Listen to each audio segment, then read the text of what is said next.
Mascherano, muy bueno el pase también del argentino, del jefecito Mascherano, se apoya en Pedro Rodríguez, retrasa Dani Alves, Messi se gira ante una nube de jugadores del Spartak, saca Kirill con Barov, recupera el balón, McGeady, contraataque para el irlandés, apoya en Emenike, quería cambiar a la derecha de Emenike, interceptó Mascherano y ahí llega Xavi.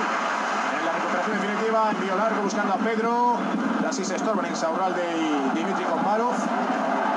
El balón es para Dani Alves, abierto Fábregas en la derecha, sigue jugando el brasileño, se aproxima a la corona del área, se apoya en Xavi, de primera Xavi, sabía que estaba ahí Tello, le va a doblar a Adriano, vaya recorte de Tello, disparo de Tello.